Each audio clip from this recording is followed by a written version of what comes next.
I never thought I would say this, but Stephen Rhodes, under that sensitive, caring facade, you're nothing but a man. That's not true. Let's rock. Thanks, Dad. Can I get a whooping? Whoa, No Man presents, live from the nudie bar, the Married with Children podcast.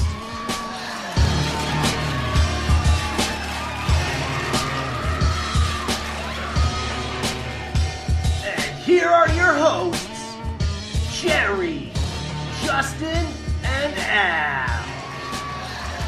What's up, guys? Married with Children podcast is here live on Wednesday, and we are coming to you from a totally different location.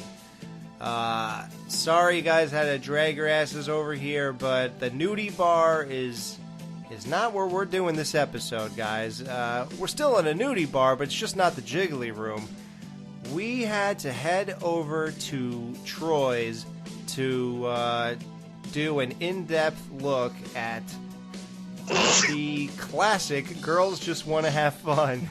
In-depth at Troy's sounds scary, number one. But we're going to keep our distance. But, yeah, so here we are, guys. Troy's, what do you think of the atmosphere compared to the Jiggly Room? I mean, it's kind of different. Definitely different. Yeah, but isn't this kind of familiar for you, Justin?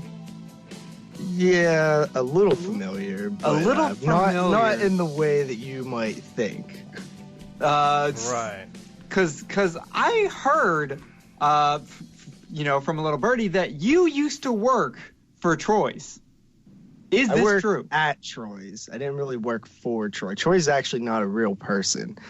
So I didn't know if you knew that or not. But wow, it's just a marketing ploy? Yeah, Troy's. It just sounds good, rolls off the tongue, you know. So let me introduce you guys formally. I'm sorry, I haven't even done that. I'm joined by the guy who calls himself Raul, but his real name is Wilbur. Jerry, what's up, Jerry? I just think I'm too good looking to be a Wilbur. I'd have to agree with that one. Thank you. I appreciate that. Good looking out. You're not that ugly. Yeah. And we're also joined by the guy who has Marcy's ring thrust firmly down his pants, Justin. What's up, buddy? I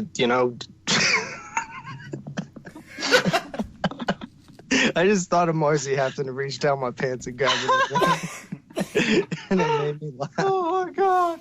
All right, guys. Well, this is the famous episode where Peg and Marcy head over to the nudie bar with their girlfriends on their girls' night together. This episode's called Girls Just Want to Have Fun. Of course, it's a nod at the Cyndi Lauper song, Girls Just Want to Have Fun. What do you guys think of this episode overall? Because this is one of those classic episodes that we're getting right away. Like, this is the kind of stuff that we started this show for. So what do you guys think of this episode, like, as a whole? I think that it's a really good episode. It's kind of an odd one to be a two-parter, considering as I'm looking here on the season, and I think even season 3, I don't think there's very many two-parters in the vicinity besides Poppies by the Tree, which felt like it should be a two-parter.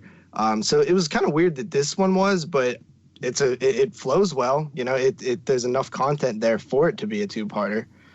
Yeah, it doesn't feel stretched out, right? It's actually funny that you bring up that it is. So this actually was just one episode, and they felt that it had so much content that they made it into 2 episodes. In the original final draft of this episode as a one episode, the kids are not even in this episode.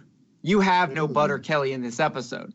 And when they expanded it, they added in the Kelly and Bundy, and then added in the going to the grandparents on Peggy's side of the family into it. And every time they bring up anything involving Peggy's side of the family, no one is normal. Y'all notice that? Everyone is just extremely weird. Why? Because the grandfather's the one with hair? The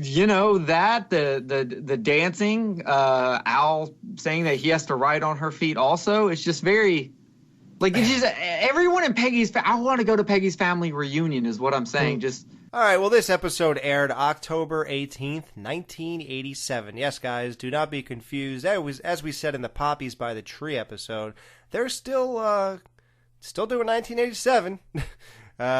Season 1 and 2 are both 1987 somehow.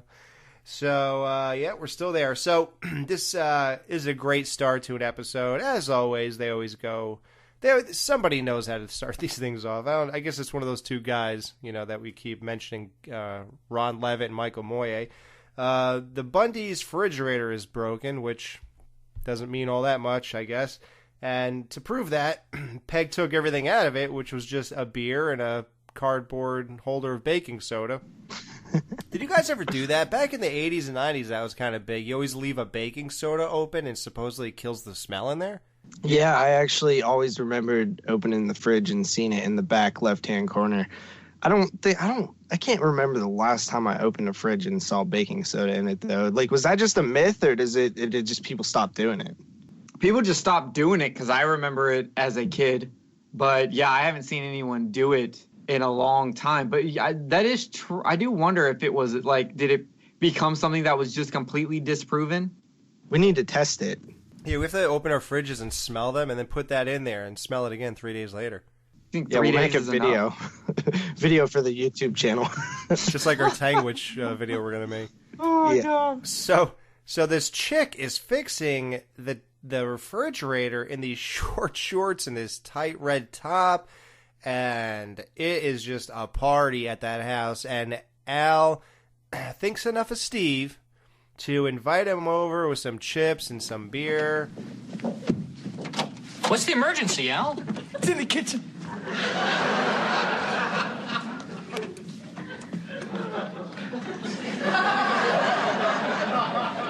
You brought me all the way over here just to see that. Uh-huh. Thanks, Al. Oh, Al, this brings back memories. I saw one of those in college once. I used to jog behind her for hours. I ran a marathon once and didn't even know it. You know her name? Yeah, but I'm calling her Heidi.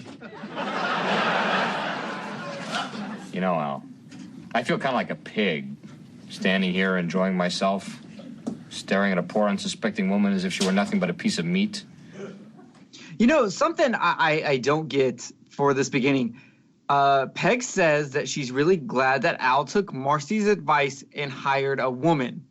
Whenever you hire someone to fix something, I don't recall there being an option to choose whether a male or woman came over there. So it made me think, I wonder if Marcy knew someone and recommended. Like, how did this work? Because if Marcy did recommend this, then she had to know what was going to be sent over there. Or was this just like Hooters and that's their marketing ploy? I think it was just kind of like a slightly sloppy writing a little bit, where they didn't really expect people like Jerry to pick it apart and be like, you can't pick your sex. Yeah, that's weird that you picked that apart, man. Yeah, I don't know. I was just sitting there going like, so what? Did they 1-800 repair woman named Wanda? Like, how did this work? Dude, you're ruining the show. Stop. Yeah, jeez, Jerry. Hey, wait, what's her name again? Wanda. Oh, I was calling her Heidi this whole time. Well, that's another good name. All right, we'll go with Heidi then. So, how amazing is it when Marcy catches Steve? Look how she's moving. Yeah, looks like two little kittens playing gently under some denim.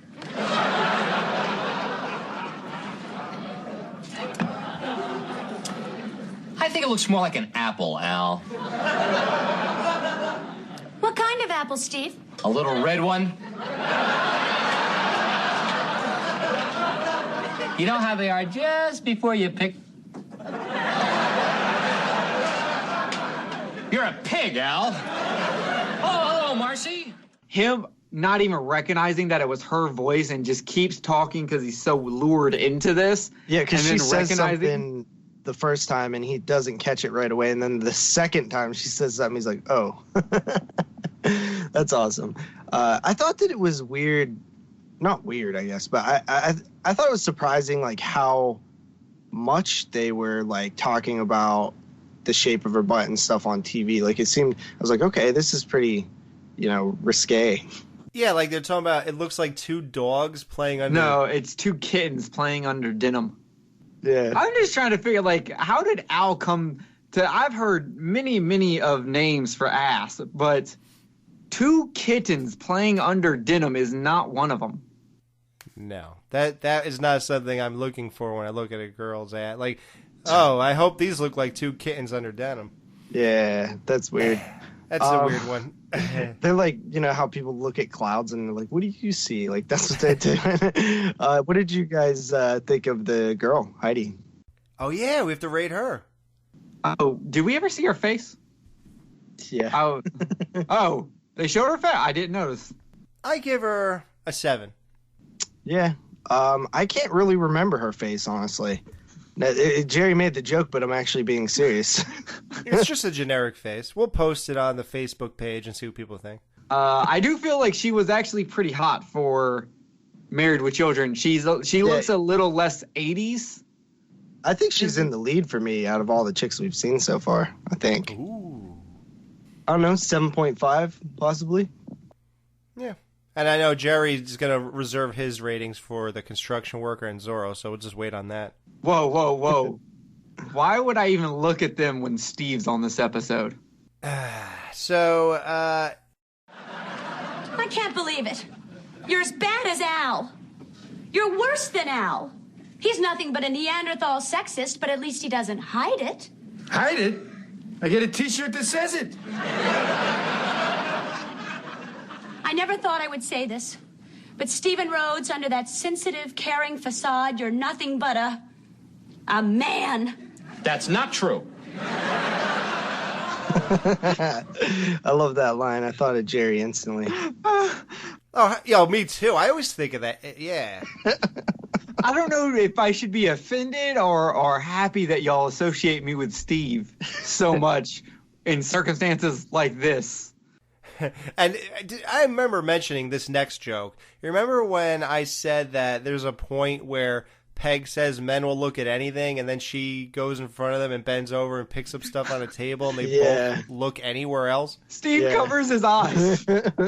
Yeah, that is like the funniest. That is like the cruelest, funniest thing. Like to think that Katie Sagal is down for all this is just amazing. Because normally, you ever notice like the sort of the non-regular guest people have to take the brunt of the jokes, usually the fat woman jokes and stuff like that. Yeah. Peg takes a beating, man. Like in Poppy's by the Tree, didn't she say I'd be naked without a vacuum? And the guy goes, then we'll get you one. Yeah, exactly. It's so funny.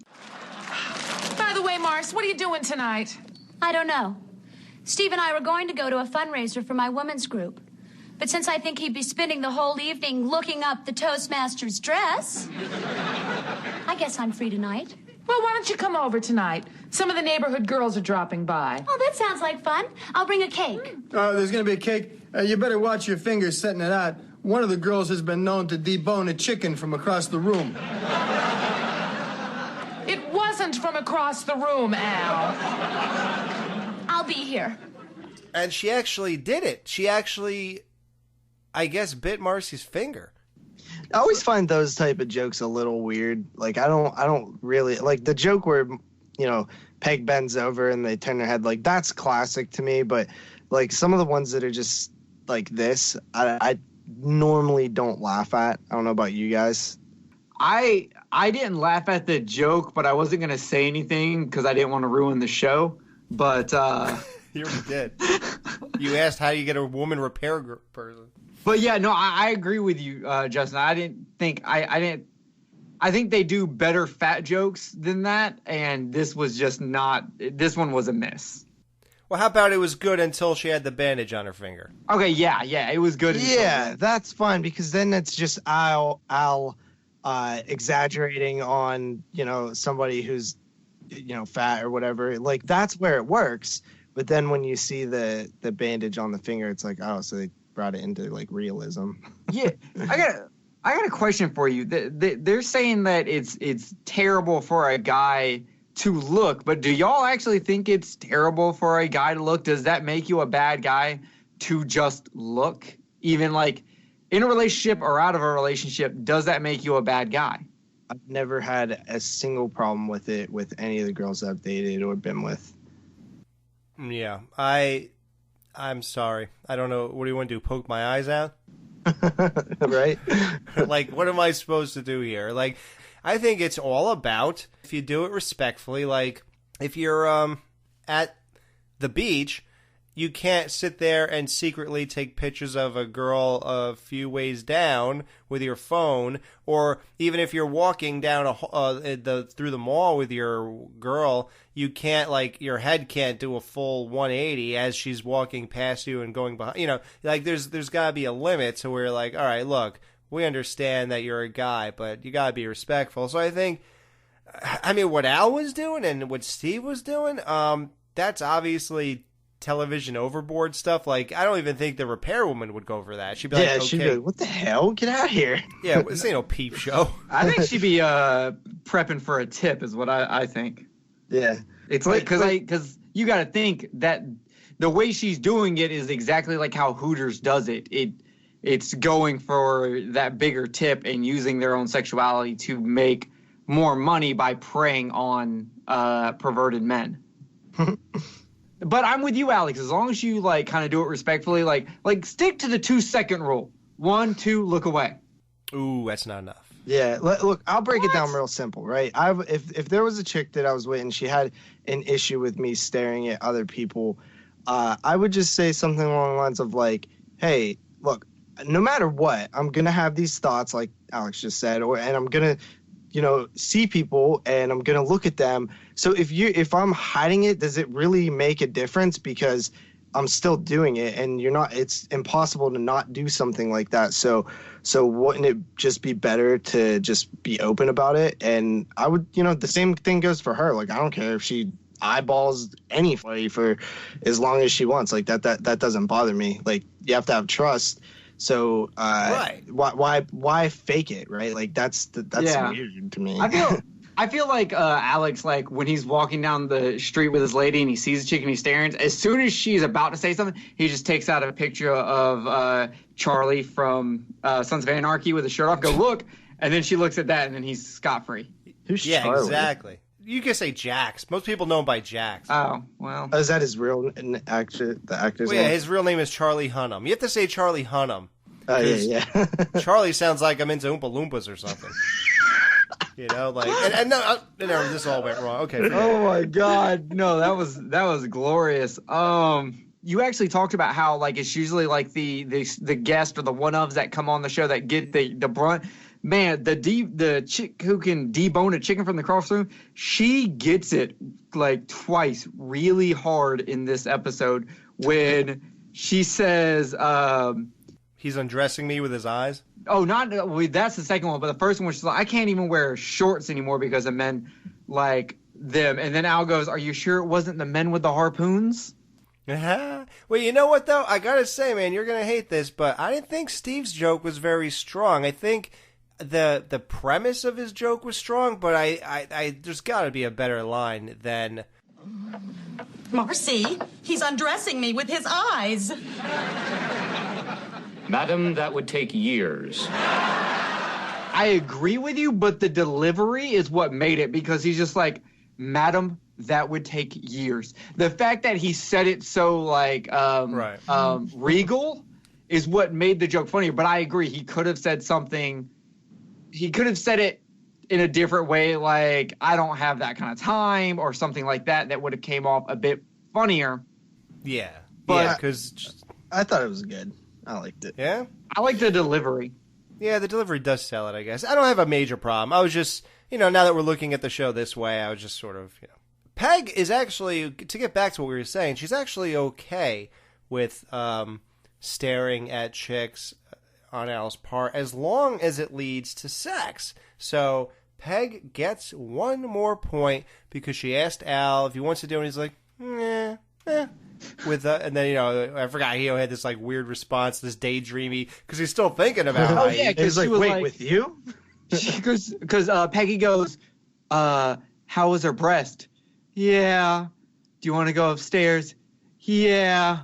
Wait. Yeah, how about Peg priming the pump? Like, she's like, think of her breast, Al. Think of her legs again. Think of her ass again. Okay, you want to go upstairs? Like, she literally does not care. And look, we know she don't care. She's willing to get a blonde wig thrown on her. Yeah. And she learned this trick from the previous, or not the previous episode, the one before that, where Al does the same thing, talking about the Cabana Boys and stuff, revving her up to get to get a better massage and stuff like that. Like, the Cabana Boys.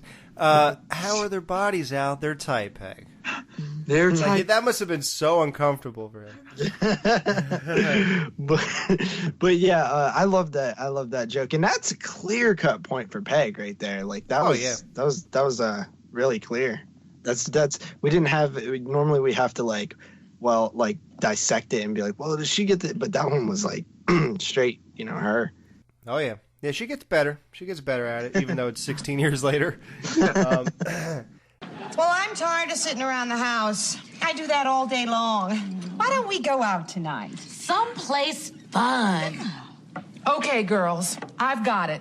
Let's go to Troy's. Oh, I've been there. Oh, that sounds like fun. What's Troy's?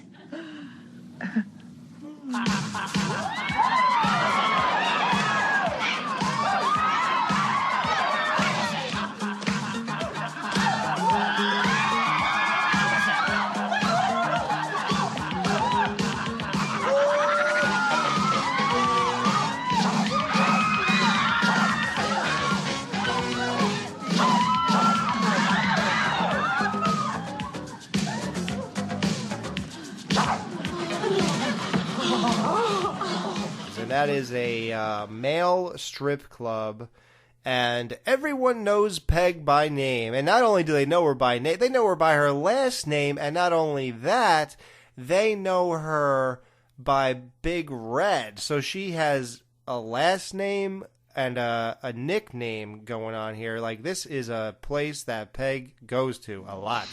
Yeah. So here's another question. Alex, would you be okay with your wife going to a male strip club? I don't know. I mean, if it was like a bunch of girls, like if she went with like 5 other girls and it was innocent enough, I mean, no, I wouldn't be okay with it. No, I'm thinking about it. No, I don't see how this is working. No. Jerry, would you go to Troy's every week that they would know your name? Well, Little Blue. How do you think I know Justin used to work here? Oh my God, he was watching you? Huh. This show just got really incestuous. Just kidding, guys. I would never go to such an establishment. I have much more respect for people and their bodies. Well, let's get to a body, even though it's a male body, and we are no man, but we have to discuss everything, guys. So, okay, this construction worker, dude, I mean, this is the funniest thing since The Lost Boys, which oddly enough I saw yesterday with the guy playing the saxophone. If everybody's seen the movie The Lost Boys, and I think that was 1987, oddly enough, right? It was. Yes, it is. Wow, that's weird. And want to hear the weirdest thing? I should be putting this out in my horror podcast because nobody here will care. But really quick, I had a really bizarre coincidence with The Lost Boys one time in my life. I was at Best Buy and I bought the DVD of The Lost Boys. And near it, I saw a DVD of The Munsters Go Home. And I was a big fan of the Munsters TV show. So, when I was a kid, though. So, I figured now that I'm older, I'll watch it again, see if it's still good. So, I went and I brought them home, and I watched The Lost Boys. And in the cave that they all hang out, all the vampires hang out in, there is a poster on the wall of The Munsters Go Home. Wow. Dude, you know what's even funnier about that? I went to go see a double feature at Full Moon Cinema that was Hellraiser and the Lost Boys. And before the movie started, they were playing episodes of The Munsters. Really? Yes. That is weird. Wow, that's really strange. I wish there's some real correlation here. I mean, like, I don't know. How would that all go together? I don't even know. So the construction worker, what do you think of this? Like, do you guys appreciate this? Like, I cannot help but smile and, like, laugh and chuckle every time this guy comes out. Like, I love that really homoerotic, like, 80s guys who think they're hot, and it's hilarious to me because they come off so, like, they're all tanned up, all perfectly muscular, they're all shiny.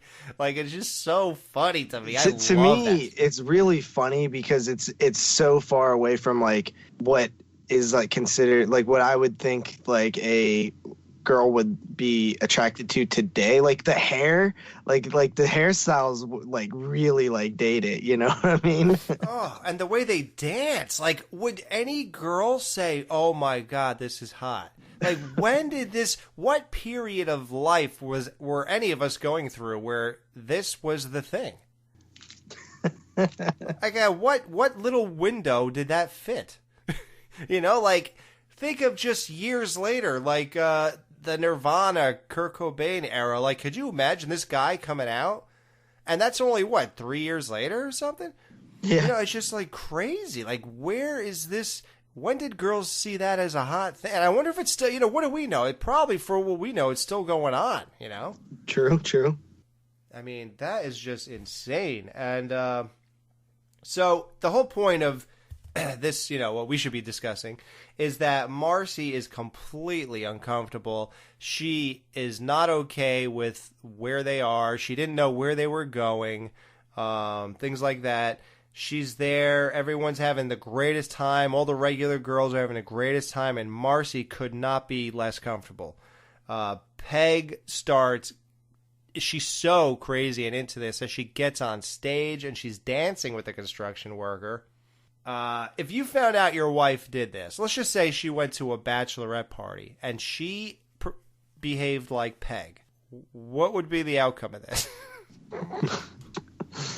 I actually would not have a problem with it. I really don't care if you go to a male strip club and get danced on. Like, I just don't care because I'm going to think the same kind of stuff. And it means if I go to a strip club and get danced on, you can't say anything to me. There's no thing to me. I do want you to shower before you come and talk to me. Maybe get that sweat off you. But as long as there's no, like, insertion anywhere, I really don't care. Like, it does not bother me at all. What about when Peg was riding the guy's back? Like, what was that the same? It was a different guy, I feel like. Yeah, because that's when they went back to get Yeah, that was later on. That's the guy with the cowboy hat. Yeah, like, if you saw Reese doing that, you'd be like, okay, well, let's just, hey, honey, do you want to go to Smash Burger when we're done? Actually, yeah, I do like to order food through someone's open mouth. Through a clown's head? Through a clown's head. Yeah, no, it does not bother me at all. Like, okay, here's my thing. If someone's going to cheat, they're going to cheat. And when it comes to male strippers, these male strippers are probably pulling, like, high quality, like, Shit. grade A chicks. Yeah, they're not going to go and for our they're not trying to bang Peggy. They're not. They're going to act like they want to. They're not going to. The same way if I went to Hooters.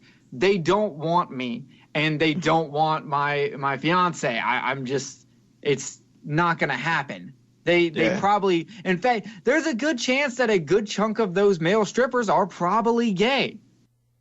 Well, let's talk about a guy who's not gay, the new repairman for the refrigerator. Hey, well, you know what? If you want something fixed, call an ugly man. And I like how he hears Al say that. Yeah. And Al is it's so funny. He just doesn't care about anything. So he said, one of the best lines, and this is like, you know, this is the kind that you sort of see coming, but sometimes the delivery is so well that you almost forget that this is a comedy and you're just listening to what he's saying, so the joke still punches just as well. You know, Steve, 16 years ago, Peg's father came to me and said, "Here, take it. From me to you, it's yours. It's hardly been used." I should have known there was something up. Come to think of it, he sold me that refrigerator, too. Oh, that line was super good. But did anyone else okay, I know I'm usually the one that brings up and makes everything awkward. Yeah. But did anyone else find it awkward that they were now staring at the repairman's ass and calling it two rhinos? Under a tarp or something? Under a tarp? Yes.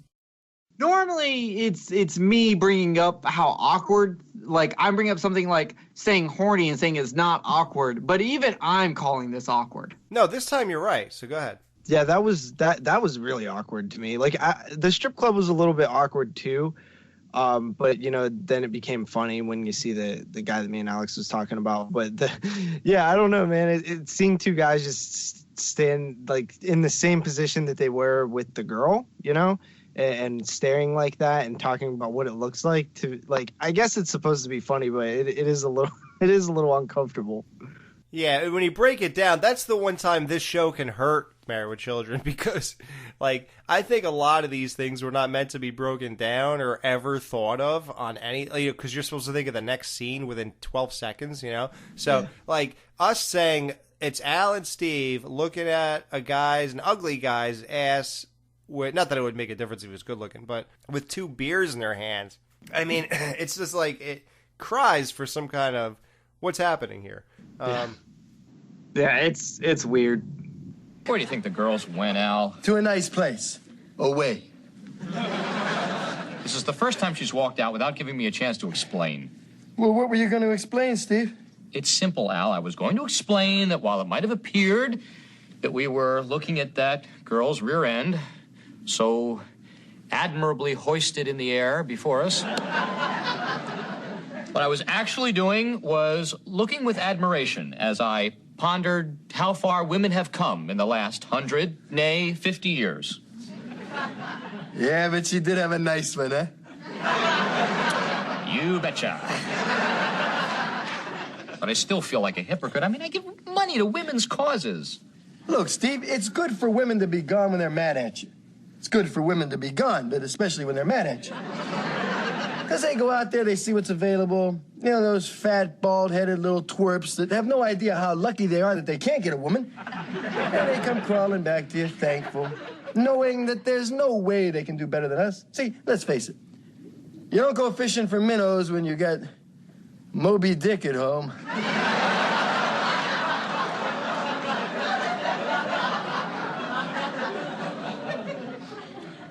All that knowledge, and you sell shoes. Hey, Michelangelo was just a painter, but he did other stuff, too. So Al turns on the hot tub girls show, and he stops and goes and sits back on the sofa. Yep, and he does, because Steve, we all know the real Steve comes out when he and Al are alone. It happened plenty of times. He's into it. He used to love smut, and you just can't really, underneath it all, he really is a man. Marcy was totally right. And I think Al knows that, which is why he invited him over in the first place. Now, Bud catches a glimpse of hot tub girls, and Al has to distract him.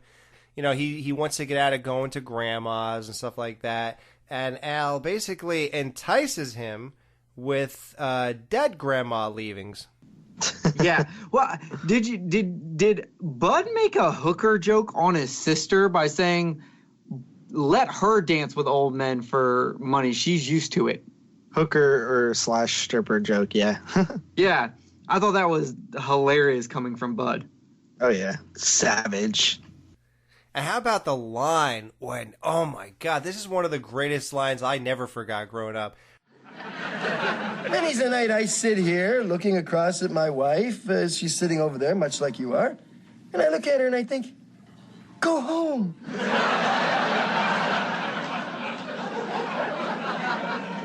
Then the horror hits me because it dawns on me. She is home. Dude, I really did love that line. Classic. Great. Now I'm depressed. Yeah, this episode is jam-packed with lines. Yeah, but, Al says that, and it's really funny, and it makes me feel bad for him, but I can't be... I'm a little irritated at Al because how he treats the repairman, because the repairman's like, can I use your bathroom? And he's like, No. Mr. Bundy, can I use your bathroom? No. Well, then I'm just about done then. Oh, that was classic, dude. And I was just like, the repairman's just like, well, I guess I'm almost done. And I've been trying to figure out, is Al just a jerk, or if the repairman's getting paid by the hour, does Al feel like this is going to save him money? Because you would think I just thought he didn't want that guy using his bathroom. Yeah, because you don't want his ass on his toilet seat. Yeah. Yeah, but I mean... Because, like, you're thinking, you know, my boss makes $1, I make a dime, that's why I poop on company time. Like, Al is not thinking that. I mean, the guy probably charged him $250 to repair a refrigerator. 80, right? Oh, yeah, right. They actually do have a real number. So, Justin, can you tell us what it is today? It is $175.40. Damn! Kelly, her guidance counselor, told her that what careers is she best suited for? I know one was the other woman. I could not catch what the first one was. Yeah, I was actually going to ask you guys if you knew what that was, because I didn't catch it either. I rewinded it 3 times, put subtitles on, and all I got, there were no subtitles, by the way, all I got was lumber camp toy. I want you to tell Uncle Steve what your guidance counselor said, what career you'd be best suited for. Lumber camp toy or the other woman. Lumber camp toy or the other woman. Lumber camp toy or the other woman. Yeah, I heard something camp toy, and I was like, I don't know what that means. So I just left it and went with, because obviously the other woman is the joke here. So Peg apparently stole Al's money that he was going to pay this guy, and she brought it to Troy's to go stuff down men's pants. I like how he said, like, this is where I had my money. Yeah. And the reason Peg didn't bring her checkbook is because that makes the strippers walk funny when she puts it down their pants. That line was actually really good. I laughed. Marcy is at the peak of uncomfortableness, and the construction worker drapes his outer layer underwear. What is the point of wearing 2 pairs of underwear that are the same size? At least if you take off one and the other one's smaller, that makes sense to me in the strip club show. But I did not understand this. Now, Justin, was this something y'all did? Did it like protect you more, or was it like an extra piece that you get to take off and then they'll pay you more for the more you take off? Prolongs the show. Okay. See, I was just curious, and I figured you would know. Do you have a name? Did you go by any name when you were there? Nah, what was that? Oh, did you catch that thing that happened on here? Oh, yeah, the Latin lover El Zorro. Yeah, the Latin lover El Zorro, yeah. He comes out, and he does these bizarre 80s cheesy high kicks.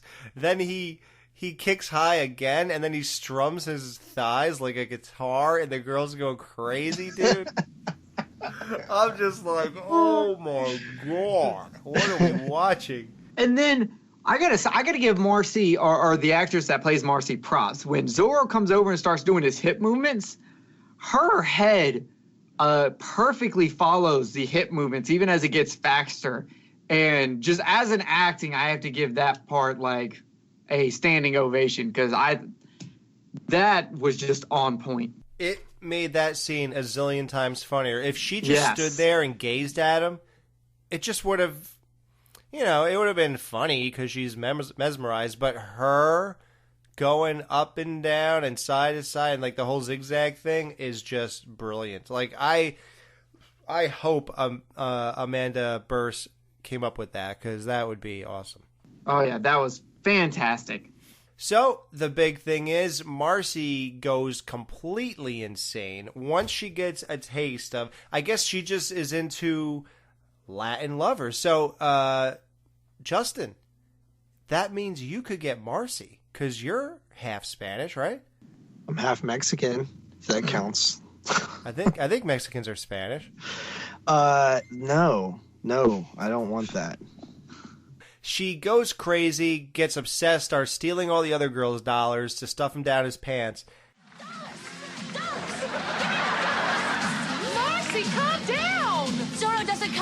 unless you give him dollars.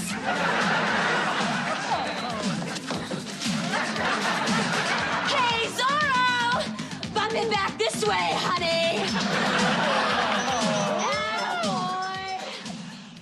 Now, here's a big point of the show. Marcy, as she's stuffing those dollars down his crotch, as the story goes on the episode, she loses her ring down Zorro's pants. However, I have noticed since I was probably, I'll say, I've been watching this show since I was 10 or 11. And who knows, maybe before, but I think I could definitely say 90, 91, absolutely.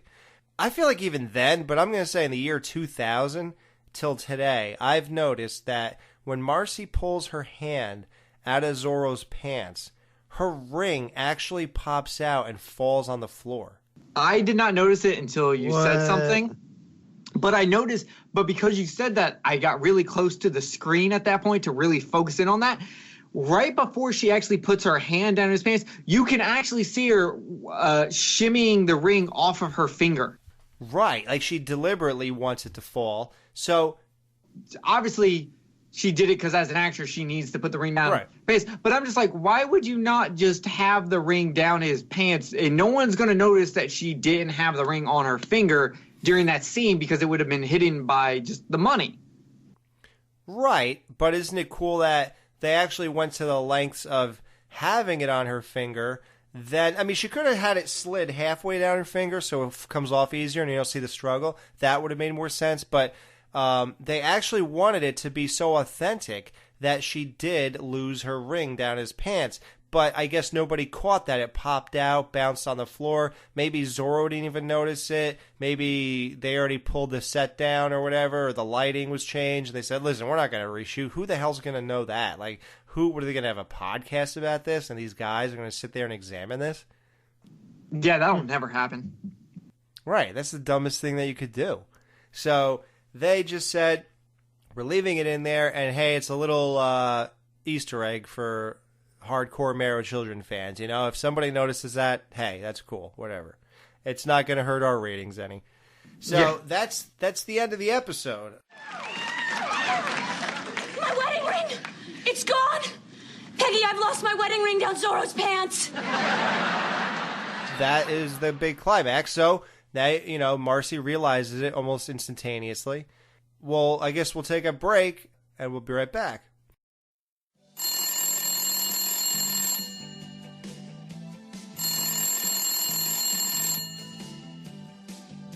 Hello Bundy fans, it's Annabelle here with a small dose of female perspective.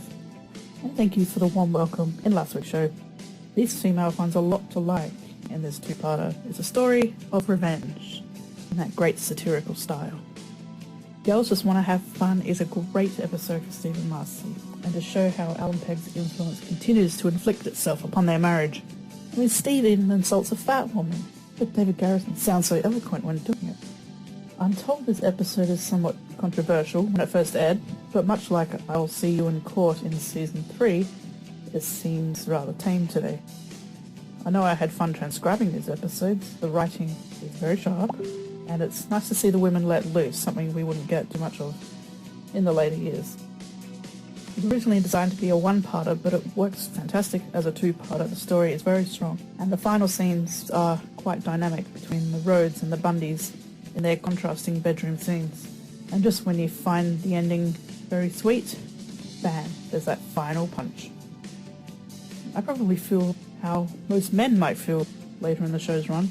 There is a ton of eye candy here, and I'm very thankful for that. And thankfully, it's surrounded by a very entertaining story. I mean, both sexes are getting their revenge, so to speak. And even though Al grows a pair at the end, you still can't stop Peg from dreaming. But really, I think the voiceover guy recapping at the start of part 2 put it best when he said, "What's good for the gander is good for the goose." Last week on Married with Children, I saw one of those in college once. I used to jog behind her for hours. I ran a marathon once and didn't even know it. the girls caught the guys ogling and figured what's good for the gander is good for the goose. Peggy! a strip joint. Oh, really? Yeah, I didn't know. You know, I've passed by dozens of times, but I've never actually been in. Hi, Mrs. Bundy. At first, Marcy didn't think she'd like him. But It's always the quiet ones. Peggy, I've lost my wedding ring down Zorro's pants. now, Married with Children continues. I cannot say anything that's absolutely not true. Yeah, So, but we can talk about how we have to get something out of Zorro's pants. yes, luckily it's just a ring. Hold it right there, ladies. Listen, we've got to get backstage. Yeah, we got to get something out of Zorro's pants. That old story again, Mrs. Bundy? But this is an emergency. Yeah, right. Look, lady, we used to let women backstage until the big riot. Now nobody's allowed back there. We call it the Bundy rule. It's my wedding ring. I want it back or I'll see you in court. I don't think so. You see, Troyes is not responsible for valuables lost in any part of a dancer. Once again, the Bundy rule. What are we gonna do? I know. I'll write Zorro a note. That's it. He'll read it. He'll find my ring. Bring it over tomorrow. Steve will answer the door. Kill me. No, that won't work. Oh, I know. I've got another plan. I'll write Zorro a note, but this time I'll give him your phone number and address. That is, if you don't mind. Sure, I don't mind. As long as he comes over before, what's-his-name gets home from work. Yeah, now, Justin, when you worked there, was the Bundy rule still in effect? Yes. Yes. Wow, interesting. Wow, it was. Wow. Big Red is legendary. Wow. Even to this day, that's crazy. To this day. Wow, she even had her own table back then when you were there. Cool. So Peg comes home and pulls an old switcheroo on Al. Normally, Al is with a couple blondes in a stewardess-filled condo or apartment complex, whatever. Then Al's checking out a girl repairing a fridge, and he goes and gets to live out a fantasy. And now it's Peg's turn. She comes home after riding the cowboy and sleeps with Al, with him in mind. It's so hilarious that he brought home a blonde wig and she brought home a cowboy hat. Now I'm starting to get their relationship, and now I'm looking back and, oh, that's why Peggy just accepted the blonde wig. They do this all the time. They just bring random articles of head clothing home. So how about that? What Marcy does all the time in her bedroom, she has sex games with Steve. And it's so funny because one of the things that Bud, and I love how Bud watches this stuff, and that's fine. Like, they really push it with that kind of stuff. Like, a little boy, like a 12-year-old boy, is sitting there watching Little Bo Peep and a cop? Yeah, so Marcy being Little Bo Peep, is that a callback to the last episode of season 1 where she wore that, like, Little Bo Peep dress to the power meeting? It might be, but I'm still stuck on, like, we got another point to Peggy, and this whole back and forth between Al and Zorro, the entire thing is hilarious. I almost had the entire thing written in my notes. How you doing? Oh, I'm sorry. No, Kelly's at her grandmother's. Actually, I'm looking for Marcy Rose. She live here? Practically. Who wants to know? Well, I'm Raul. Zorro. Yeah, I'm Al. Suspicious. Al? Al Bundy? You're married to Big Red, the rich woman with the sharp nails. Who are you? Oh, I'm an exotic dancer at Troy's. See, that's great. Listen, I'd invite you in, but instead I think I'll just kick the crap out of you. Oh, then perhaps I'll just deliver my message and run. Your wife's friend, Mrs. Rhodes, the one we call the Tentacle. She lost her wedding ring down my pants during the show last night, and I'm just dropping it off to her.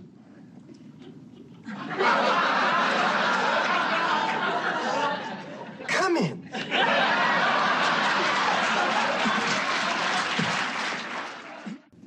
Raul, is it? Well, actually, it's Wilbur. But I think I'm too good looking to be a Wilbur. Yeah, you betcha. Listen, so exactly what was this Marcy doing when she lost her ring down your underpants, was it? Oh, yes, sir. She was tipping me. Could you see to it that she gets this ring? As much as you believe you're too good looking to be a Wilbur, believe she'll get it. Thanks, Mr. Bundy. Thank you, Raoul. Oh, by the way, if my wife should happen to lose anything down your pants, so will you. Hasta luego, Mr. Bundy. Right back at you. To our everlasting love, Stephen. Gee, I hope that's Steve. Because it just didn't stop, and I was just like, I don't even know which part to talk about. Oh, you're married to Big Red? And then he's like, I'd invite you in, but instead I think I'll kick the crap out of you. And I'm like, Al does have hands. He might actually win in a fight because Zorro might be one of those guys who works on his body but doesn't know how to actually fight. That high kick is not going to translate to an actual good kick. So he actually seems like he's a little afraid of Al. And I'm also like, maybe Zorro's thinking that if he handles Big Red with the long nails, he can handle me. I'm not even messing with this. This is one bad dude right here. Well, it turns out Marcy has instantaneously created herself a nickname. Oh, the Tentacle.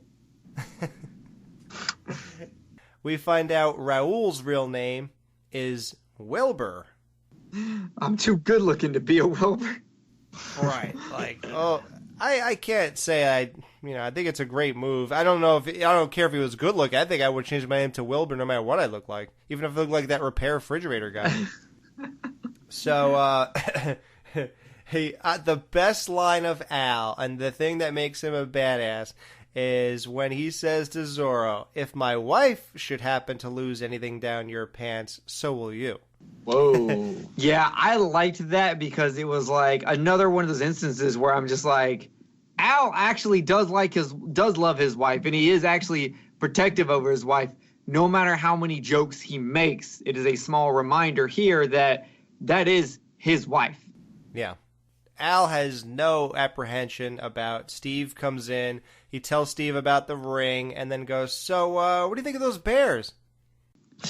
Justin, if you were in a situation where your wife pulled something like this, would you use this to turn her into a Stepford wife? Yes. I like Al's plan. I think if I had anybody over the barrel like that, yeah, sure, why not? Yeah, you gotta mess with them. Yeah, at least for a week. Yeah. At minimum.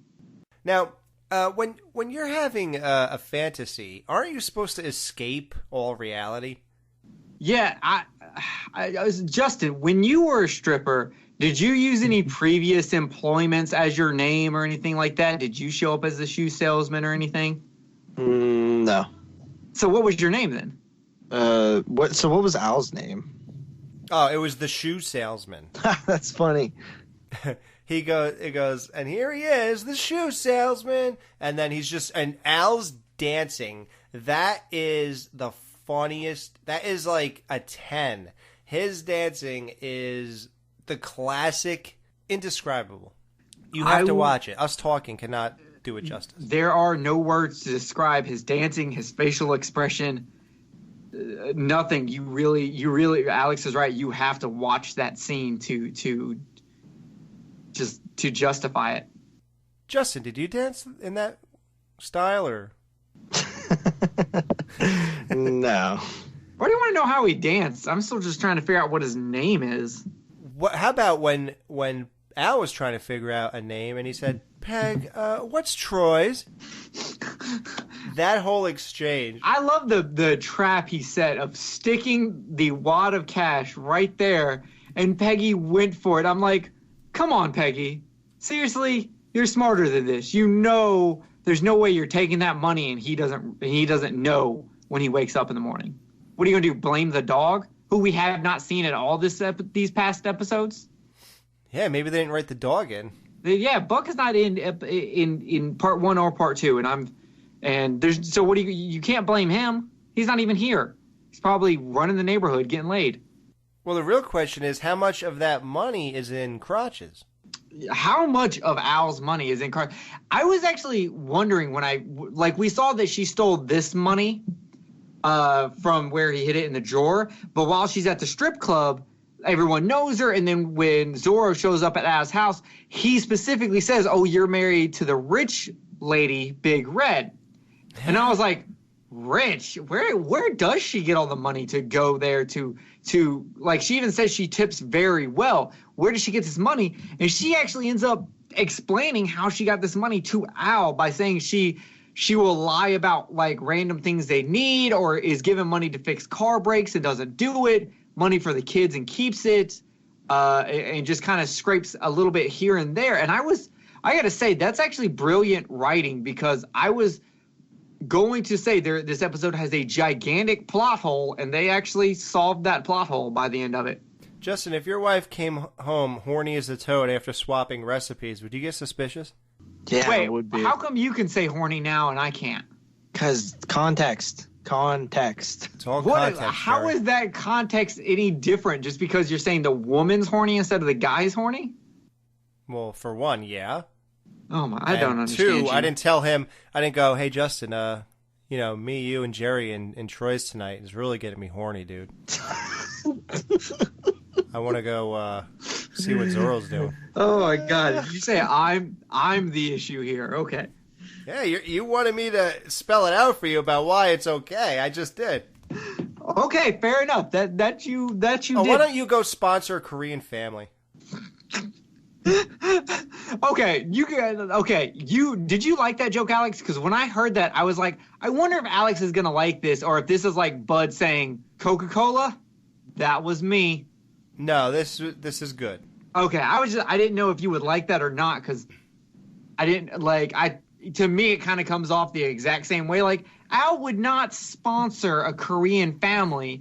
Oh, I see what you're saying. Yeah, are they reaching for and escaping complete reality for a joke? Yeah. Okay. All right. Back to Peggy's getting busted. Well, Al says no more Troys. So they go to sleep, and Peggy has a dream that she's cooking, the family's happy, the house is clean, and then she calls up to Al, and the construction worker comes down, and they all run over there and hug him and everything. And then it goes back to her sleeping, and Al is just staring at her.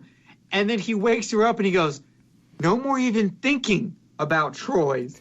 Yeah, and she goes back to sleep with a smile on her face, and he just keeps staring at her. And the fantasy, this guy had his construction hat on.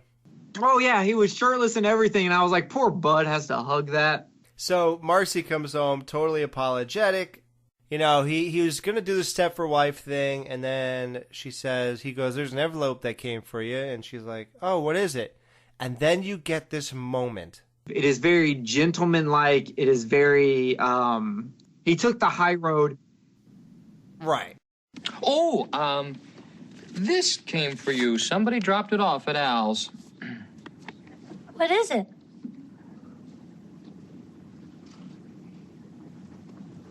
I don't know. It was for you. So let's all deliver this line and see if we could do as good as Steve did. Ready? I'll go first. I don't know. It was for you. Wow, that was good. You gotta admit. That was pretty good. I think I'd hit it with, I don't know. It was for you. Wow. Okay, Justin, try to top us. All right. I don't know. It was for you. Wow, that sounded sincere. I want to know. Yeah. Okay, in the Facebook group, I gotta know who said it the best. Dude, I suck at acting. Wait, you didn't tell me we was gonna be acting. Well, I mean, Jerry went, "I don't know. It was for you." So it can't be that bad. I was trying to put pauses and inflection in there, Alex. I don't. No, it was for you. I call a mistrial. Alex had time to prepare. No, I swear to God, I just started doing this just now. I swear to God. Yo, how funny was it that the joke earlier about Steve following a woman into a marathon on accident, that's where he met Marcy. Yeah. She saw him do this. That's how this all started. I can be surprised. Yeah, I think that's hilarious. But how about that hand-to-hand ring moment? You know, they kind of touched on it earlier, how they hold their rings up together. Yeah, so that moment really, I mean, God, this was, you know, I'm not ever knocking this show. I always think it's written really well. But they still know how to hit those other kind of points, like his delivery, and then her coming out and them doing that. Did that not like... we have like a little nuances in this scene. Steve changing his voice patterns to something smaller. Him even grabbing her by like the chin really quick when he gives her the envelope and says all this, and they come in and he puts out his hand first. And she puts her hand over there, and it's so sweet and gentle, and you actually can tell that Steve really loves his wife. And then the lights get turned off. Wait! Before you go there, and you're also is supposed to convey to you the relief, and like, you know, we're supposed to know what Marcy's feeling in that moment too. That she's able to hold her hand up and. 30 seconds ago, this would have gone completely wrong. Yes, exactly. And it's such a sweet moment, but this is Married with Children. And when the lights go off, he asks about Zorro, and I thought that was the perfect ending to that scene. So, you lost your ring down Zorro's pants, huh? As much as I want to hear what happens after that, that is a perfect ending for Married with Children, because it's just like 16 Years, where you have like a really like big fight and a big sentimental moment where she actually is going to have to say no, and then he just goes, so how about the weather? Or something along those lines. And it's just very Married with Children to take a sweet moment and then end it back with a joke. Now, that was for the show, but Justin, in real life, would you let your wife off the hook? I would probably bring it up at some point and be fun. Kind of funny how he did, you know what I mean? Like that reminded me of something that just seemed real to life to me. Like that's why I think that probably all three of us like that ending so much is because it's like I'm willing to, you know, let things go, but I might jag you about it a little bit, you know what I mean? And I thought that was cool.